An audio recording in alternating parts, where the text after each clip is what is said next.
Hi welcome back to my channel. അപ്പോൾ ഇന്ന് എൻ്റെ പയർ ഐറ്റംസൊക്കെ തീർന്ന ദിവസമാണ് കേട്ടോ. അപ്പോൾ അതൊക്കെ ഒന്ന് ഫില്ല് ചെയ്യണേണ്. ഞാൻ ഏകദേശം ഒരു 1/2 കിലോ വെച്ച് വാങ്ങിച്ച് വെക്കാറുള്ളൂ കേട്ടോ. മുമ്പ് അങ്ങനെ ആയിരുന്നില്ല. കുറച്ച് നാൾ നമ്മൾ ഉപയോഗിച്ച് കുറച്ച് നാൾ കഴിയുമ്പോഴത്തേനും അതിൽ ചെറിയ ചെറിയ പ്രാണികളൊക്കെ വരും. ആദ്യം എന്ന് വെച്ചാൽ ഞാനും മോനും മാത്രമേ വീട്ടിലുണ്ടായിരുന്നുള്ളൂ. അതുകൊണ്ട് തന്നെ ഈ ഐറ്റംസ് വളരെ കുറച്ച് മാത്രം മതിയായിരുന്നു. പിന്നെ 1/2 കിലോ വെച്ച് വാങ്ങിക്കാൻ തുടങ്ങി. എങ്കിൽ പോലും ഈ പറഞ്ഞ പോലെ കുറച്ച് കഴിയുമ്പോൾ ഇതേപോലെ ചെറിയ ചെറിയ പ്രാണികൾ ഒരു 4-5 ഐറ്റംസ് ഉണ്ടാവുമല്ലോ പയർ വർഗ്ഗങ്ങൾ. അപ്പോൾ നമ്മളത് യൂസ് ചെയ്യില്ലല്ലോ, എല്ലാ ദിവസവും പയർ ഐറ്റംസ് നമ്മൾ എടുക്കില്ലല്ലോ. അപ്പോൾ അതുകൊണ്ട് തന്നെ അതിരുന്ന് ചീത്തയായി പോട്ടോ. അപ്പം ഞാൻ എന്താ ചെയ്യണമെന്ന് വെച്ച് കഴിഞ്ഞാൽ ആവശ്യത്തിനുള്ള ഒരു 2-3 വട്ടം എടുക്കാനുള്ളത് മാത്രം പോട്ടിലാക്കി വെച്ചിട്ട് ബാക്കി ഫ്രിഡ്ജിൻ്റെ ഏറ്റവും താഴത്തെ ഡോറിൽ ഇതേപോലെ എടുത്ത് വെക്കും കേട്ടോ. അപ്പോൾ അത് എത്ര നാളിരുന്നാലും അങ്ങനെ ചീത്തയാവില്ല. അപ്പോൾ അത് തീരുന്നതിനനുസരിച്ച് ഞാൻ അങ്ങനെ ഫില്ല് ചെയ്ത് കൊടുക്കും കേട്ടോ. അപ്പോൾ അത് ഫില്ല് ചെയ്യുന്ന ദിവസമായിരുന്നു ഇന്ന്. ഞങ്ങൾ ഈ വീട്ടിൽ താമസമാക്കിയിട്ട് ഏകദേശം 7 വർഷത്തോളം ആയിട്ടുണ്ട് കേട്ടോ. 2017 ഞങ്ങൾ ഈ വീട് വെച്ച് ഇങ്ങോട്ടേക്ക് മാറിയത്. അപ്പോൾ ആ ടൈമിൽ വാങ്ങിച്ച ബോട്ടിൽസാണ് ഇതൊക്കെ. ഒന്നും ഡാമേജ് വന്നിട്ടില്ല. ഞങ്ങൾ എറണാകുളം ബ്രോഡ്വേ നിന്നാണ് ഇതൊക്കെ വാങ്ങിച്ചത്. അപ്പോൾ എല്ലാം ഒരേപോലത്തെ പാത്രങ്ങൾ തന്നെയാണ് കേട്ടോ. പച്ചക്കറി കുറച്ച് വാങ്ങിച്ചിട്ടുണ്ടായിരുന്നു കേട്ടോ. ഇനിയിപ്പോൾ ചൊവ്വാഴ്ച ക്ലാസ്സിൽ പോകണമല്ലോ. അപ്പോൾ അതിന് എന്തായാലും വെജിറ്റബിൾസ് കൊണ്ടുപോകണം. അതുകൊണ്ട് അത്യാവശ്യമുള്ള സാധനങ്ങളൊക്കെ വാങ്ങിച്ചിട്ടുണ്ടായിരുന്നു. ഒരു വീഡിയോയിൽ ഞാൻ പറഞ്ഞിട്ടുണ്ട് ആഹിലിനിരിക്കാൻ വേണ്ടിയിട്ട് ഞാൻ അവിടെ അങ്ങനെ ഒരു ഗ്യാപ്പ് കൊടുത്തിട്ടുണ്ടായിരുന്നു എന്നുള്ളത്. അപ്പോൾ ആ ഒരു ഗ്യാപ്പിലാണ് കേട്ടോ ഞാൻ ഇതേപോലെ സവാള, ഉള്ളി, വെളുത്തുള്ളി കിഴങ്ങ് ഇതൊക്കെ വെക്കുന്നത് അതിൻ്റെ ഉള്ളിലാണ്. അപ്പോൾ അത് പെട്ടെന്ന് പുറത്തുനിന്ന് കാണേമില്ല, അതിൻ്റെ ഉള്ളിൽ സ്റ്റോറായിട്ട് ഇരുന്നോളും.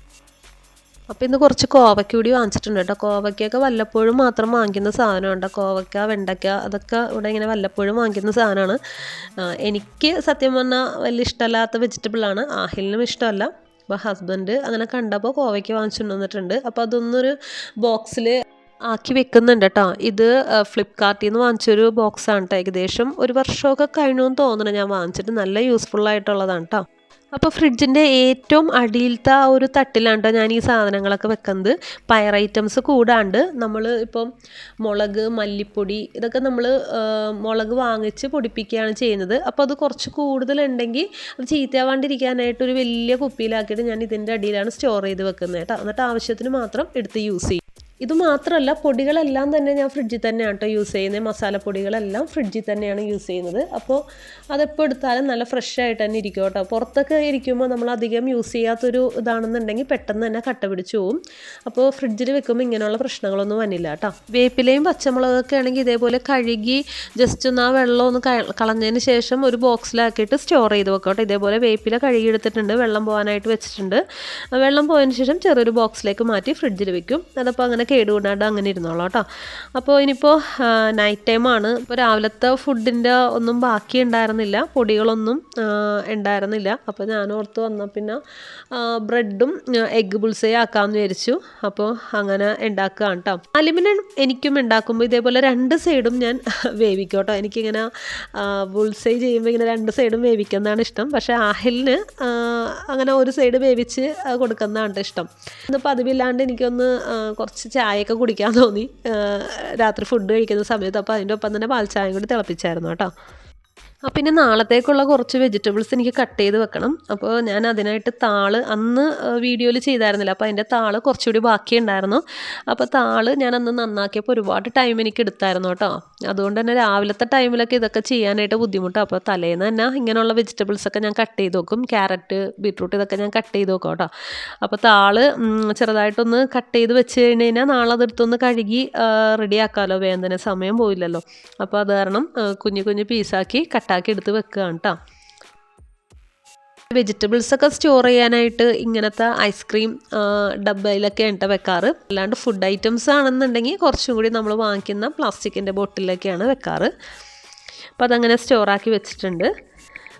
ഇനി ഈ മൂടി വെച്ചിരിക്കുന്നത് വെജിറ്റബിൾസിൻ്റെ നമ്മൾ വേസ്റ്റാണ് കേട്ടോ. വെജിറ്റബിൾസ് പീൽ ചെയ്തിരിക്കുന്ന വേസ്റ്റാണ്. ഇതിപ്പോൾ നാളെ എനിക്ക് ബയോബിനിൽ യൂസ് ചെയ്യാൻ വേണ്ടി ഞാൻ മാറ്റി വെച്ചിരിക്കുന്നതാണ് കേട്ടോ. ഇനി വേപ്പില നന്നായിട്ട് വെള്ളമൊക്കെ പോയിട്ടുണ്ട്. അപ്പോൾ അതൊരു ബോക്സിലോട്ടാക്കി മാറ്റി വെക്കുകയാണ് കേട്ടോ. അപ്പോൾ ഇത് നമ്മൾ ലുലുന്നൊക്കെ ഐറ്റംസൊക്കെ വാങ്ങിക്കുമ്പോൾ കിട്ടുന്ന ഒരു ബോക്സാണ് കേട്ടോ. നല്ല സ്പേസ് ഉണ്ട്. നമ്മൾ അടച്ചു വെച്ചാൽ 2 സൈഡും നല്ല സ്പേസ് ഉള്ള കാരണം നല്ല രീതിക്ക് തന്നെ അത് ഇരുന്നോളാം കേട്ടോ. അപ്പോൾ ഇനിയിപ്പോൾ കിച്ചൺ ക്ലീൻ ചെയ്യാനുണ്ടായിരുന്നു. വർക്ക് ഏരിയ കംപ്ലീറ്റ് ക്ലീൻ ചെയ്തു. മെയിൻ കിച്ചണിലും കുറച്ച് ക്ലീനിങ് ഉണ്ടായിരുന്നു, അതും കഴിഞ്ഞു. അപ്പോൾ ഇനി ഞാൻ കിടക്കാൻ പോവാണ് കേട്ടോ. ഇപ്പോൾ രാത്രിയായി. അപ്പോൾ ആഹിലും നേരത്തെ തന്നെ ഫുഡ് കഴിഞ്ഞ് നേരത്തെ തന്നെ കിടന്നുറങ്ങിയായിരുന്നു കേട്ടോ. കുറച്ച് വെള്ളം കൂടി തിളപ്പിക്കാനുണ്ടായിരുന്നു കേട്ടോ. അതും കൂടി ചെയ്തതിന് ശേഷം ഞാൻ കിടക്കാൻ പോവാണ്.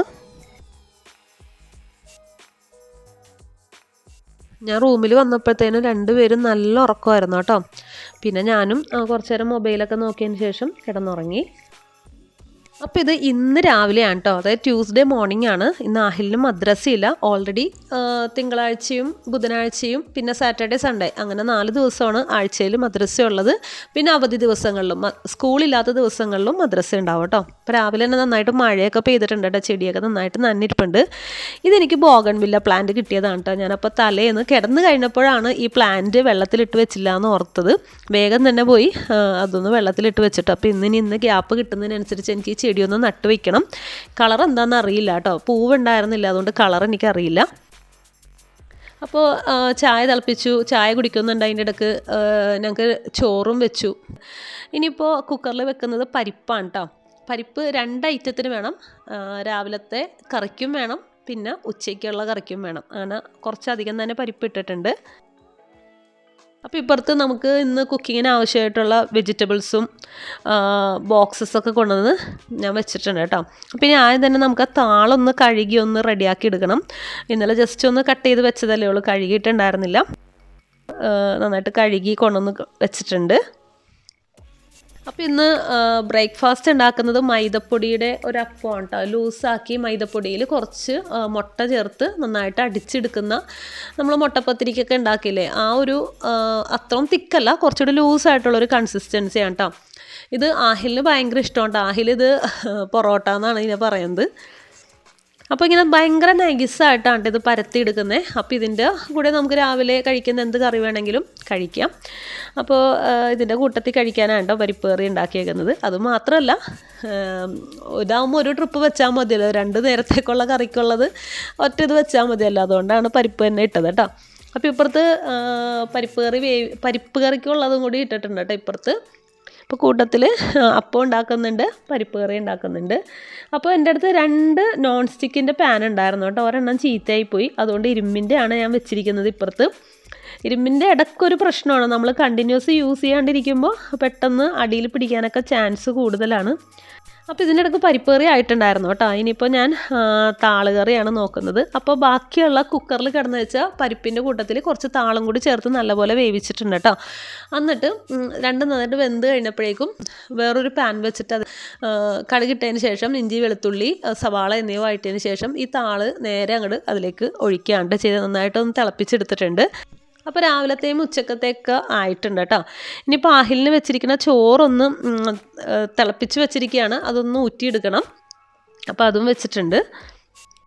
അപ്പോൾ താളുകറി ഇന്നിപ്പോൾ ഞാൻ ഡിഫറെൻ്റ് ആയിട്ട് ഉണ്ടാക്കാമെന്ന് ഓർത്തിരുന്നതാണ് കേട്ടോ. പക്ഷെ അന്ന് ഉണ്ടാക്കിയപ്പോൾ നല്ലതായിരുന്നു എന്നാണ് പറഞ്ഞത്. ആഹിലിനും ഇഷ്ടപ്പെട്ടു, ഹസ്ബൻഡിനൊക്കെ ഇഷ്ടപ്പെട്ടു. അപ്പോൾ അതുകൊണ്ട് തന്നെ ഞാൻ ആ ഒരു രീതിയിൽ തന്നെയാണ് ഇപ്പോഴും ഉണ്ടാക്കിയത് കേട്ടോ. അപ്പോൾ ഇനി ക്ലീനിങ് ആണ്. ഞാൻ ഗ്യാപ്പ് പോലെ അതൊക്കെ ഒന്ന് ക്ലീൻ ചെയ്തെടുക്കുന്നുണ്ട്. കിച്ചൺ സ്ലാബൊക്കെ ക്ലീൻ ചെയ്തെടുക്കുന്നുണ്ട്. പാത്രങ്ങൾ കഴുകാൻ അങ്ങനെ കൂടി കിടക്കുന്നുണ്ട് കേട്ടോ. എനിക്ക് ഇടയ്ക്ക് ഗ്യാപ്പിൽ പോയി ചെയ്യാൻ പറ്റിയില്ലായിരുന്നു. പച്ചക്കറി വേസ്റ്റൊക്കെ ഞാൻ ഇതേപോലെ ഒരു മുറത്തിലിട്ട് വെച്ചിട്ട് അങ്ങനെ നിരത്തി വെച്ച് കഴിയുമ്പോൾ കുറച്ച് കഴിയുമ്പോൾ ഇവിടെ നല്ല വെയിൽ വരും. അപ്പോൾ ആ ഒരു വെയിലിൽ കിടന്ന് ചെറുതായിട്ട് ആ ഒരു ജലാംശമൊക്കെ പൊയ്ക്കോളുമല്ലോ. അപ്പോൾ ബയോബിനിൽ ഇടുമ്പോൾ ഒട്ടും ജലാംശം പാടില്ലെന്നാണ് പറഞ്ഞത്. ഓൾറെഡി അതിൻ്റെ ഉള്ളൊരു ജലാംശം ഉണ്ടാവും ഇനോക്കുലത്തിൽ. അപ്പോൾ ഇതും കൂടി നമ്മൾ ഇട്ട് കഴിയുമ്പോഴത്തേനും പുഴുവൊക്കെ വരാൻ ചാൻസ് ഉണ്ട്. അപ്പോൾ ഞാൻ എന്തായാലും വർക്ക് ഏരിയയിലാണ് വെച്ചിരിക്കുന്നത്. അപ്പോൾ ഞാൻ ഓർത്ത് അന്ന് അത്യാവശ്യം ഡ്രൈ ആയിട്ട് തന്നെ ഇടാമെന്ന് ഓർത്ത് അങ്ങനെ വെച്ചിരിക്കുകയാണ് കേട്ടോ. അപ്പോൾ അതിൻ്റെ ഇടയ്ക്ക് ഞാൻ അത്യാവശ്യം പാത്രങ്ങളൊക്കെ ഒന്ന് കഴുകി വെക്കുന്നുണ്ട്. അപ്പോൾ പാത്രങ്ങളൊക്കെ എൻ്റെ കഴിഞ്ഞു കേട്ടോ. പാത്രങ്ങളൊക്കെ കഴുകി എല്ലാം ക്ലീൻ ആയിട്ടുണ്ട്. ഇനിയിപ്പോൾ ആഹിലിന് കൊണ്ടുപോകാനായിട്ട് ഒരു മുട്ട ഓംലെറ്റും കൂടി ചെയ്ത് കഴിഞ്ഞ് കഴിഞ്ഞാൽ ഇന്നത്തെ എൻ്റെ അടുക്കളയിലെ ജോലിയൊക്കെ കഴിഞ്ഞു. അപ്പോൾ അതും കൂടി റെഡിയാക്കിയിട്ടുണ്ട് കേട്ടോ. ഇനി ബയോബിൻ കൂടി എങ്ങനെയാണ് സെറ്റ് ചെയ്യുന്നതെന്ന് നോക്കാം കേട്ടോ. അപ്പോൾ ബയോബിൻ ഞാൻ ആദ്യം മേളിലാണ് വെച്ചിരുന്നത്, പിന്നെ അവിടെ നിന്ന് വർക്ക് ഏരിയയിലേക്ക് എടുത്തുകൊണ്ട് വന്നിട്ടുണ്ട്. അപ്പോൾ ആദ്യത്തെ ഒരു ലെയർ നമ്മൾ ഇനോക്കുലം ആണ് ഇട്ട് കൊടുക്കുന്നത്. ഇനോക്കുലം എന്ന് പറഞ്ഞു കഴിഞ്ഞാൽ ചകിരിച്ചോറ് മിക്സഡ് ആയിട്ടുള്ളൊരു സംഭവമാണ്. ചകിരിച്ചോറ് മാത്രമല്ല, അപ്പോൾ അത് ചേർത്ത് കൊടുക്കുന്നുണ്ട്. അത്യാവശ്യം നല്ല രീതിയിൽ തന്നെ ചേർത്ത് കൊടുത്തിട്ടുണ്ട് കേട്ടോ. ഇനി അതിൻ്റെ മേളിലാണ് നമ്മുടെ പച്ചക്കറി വേസ്റ്റ് ഇട്ട് കൊടുക്കുന്നത്. പച്ചക്കറി വേസ്റ്റ് എന്ന് പറയുമ്പോൾ എന്ത് വേണമെങ്കിലും നമുക്ക് ഇടാം. പക്ഷെ മാക്സിമം നമ്മൾ കുഞ്ഞ് പീസാക്കി ഇടുകയാണെന്നുണ്ടെങ്കിൽ വളരെ പെട്ടെന്ന് തന്നെ അത് നമുക്ക് എന്താ പറയുക വളമായിട്ട് കിട്ടും കേട്ടോ. അത്രയും പൊടിയായിട്ട് നമുക്ക് കിട്ടും കേട്ടോ. അപ്പം ഞാൻ അത്യാവശ്യം ചെറിയ രീതിയിൽ തന്നെ കട്ട് ചെയ്തിട്ടാണ് കേട്ടോ ഇട്ട് കൊടുക്കുന്നത്. ഇതെല്ലാം ചേർത്തതിന് ശേഷം ഇതിൻ്റെ മുകളിൽ കൂടി നമ്മൾ ഇനോക്കുലം ഇട്ട് കൊടുക്കണം കേട്ടോ. അത്യാവശ്യം ഈ പച്ചക്കറി എല്ലാം കവറാവുന്ന രീതിയിൽ വേണം നമ്മൾ ഇട്ട് കൊടുക്കാനായിട്ട് കേട്ടോ. അപ്പോൾ അങ്ങനെ ചെയ്തിട്ടുണ്ട്. അപ്പോൾ ഉറുമ്പ് വരാതിരിക്കാനുള്ള രീതിയൊക്കെ പറഞ്ഞു തന്നിട്ടുണ്ട്. അപ്പോൾ അതൊക്കെ ചെയ്യുന്നുണ്ട്. അപ്പോൾ ഇതിൻ്റെ ഡീറ്റെയിൽ ആയിട്ടുള്ള വീഡിയോ ഞാൻ കഴിഞ്ഞ ദിവസം ഇട്ടിട്ടുണ്ടായിരുന്നു കേട്ടോ. ഇതെങ്ങനെ സെറ്റ് ചെയ്യുന്നതെന്നൊക്കെ ഉള്ളത്, പിന്നെ എങ്ങനെയാണ് യൂസ് ചെയ്യേണ്ടതെന്നുള്ളത്. അപ്പോൾ അത് കാണാത്തവരൊന്ന് കണ്ടു നോക്കാം കേട്ടോ. അപ്പോൾ ഇത്രേ ഉള്ളൂ കേട്ടോ ഇന്നത്തെ എൻ്റെ വീഡിയോ. നിങ്ങൾക്ക് എൻ്റെ വീഡിയോ ഇഷ്ടമായെന്ന് വിചാരിക്കുന്നു. വീഡിയോ കാണുന്നവരാരും തന്നെ ലൈക്ക് ചെയ്യുന്നില്ല കേട്ടോ. പ്ലീസ് ഒന്ന് ലൈക്ക് ചെയ്യണേ. സബ്സ്ക്രൈബ് ചെയ്യാത്തവരാണെങ്കിൽ സബ്സ്ക്രൈബും ചെയ്യണേ. അപ്പോൾ നിങ്ങൾക്ക് എൻ്റെ വീഡിയോ ഇഷ്ടമാണെങ്കിൽ അതൊന്ന് കമൻറ്റിലൂടെ അറിയിക്കുകയും ചെയ്യണം കേട്ടോ. അപ്പോൾ ഇത്രേ ഉള്ളൂ. Okay, thank you for watching.